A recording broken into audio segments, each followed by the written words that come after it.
Delta மாவட்டம் போனேன். ஆனா இங்க இருக்கின்ற முதலமைச்சர் திரைப்படம் பார்க்க போறார்.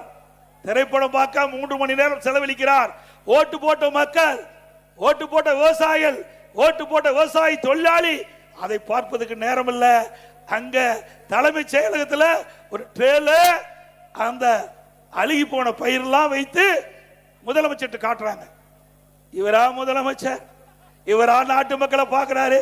இவரா விவசாயிகளுடைய உதவி செய்யக்கூடிய முதலமைச்சர்? இந்தியன் திருநாட்டிலேயே இப்படிப்பட்ட முதலமைச்சர் எங்கேயுமே பார்க்கல. எங்கேயாவது ட்ரெயின்ல வச்சு பார்க்கிற நிலை இருந்திருக்குதா? சொல்லுங்க, உண்டா? விவசாயிகள் தன் வியர்வையை, ரத்தத்தை வியர்வையா சிந்தி மண்ணிலே உதிர்த்து பணியாற்றக்கூடிய ஒரு விவசாயி. அப்படிப்பட்ட விவசாயி அந்த நெற்பயிர்கள் எல்லாம் கனமழையில் அந்த தண்ணீரில் மிதந்து கொண்டிருக்கின்றது. அதை கூட பார்க்க மனமில்லாத முதலமைச்சர் இன்றைய முதலமைச்சர். இவரா நாட்டு மக்களுக்கு நன்மை செய்ய போறார்?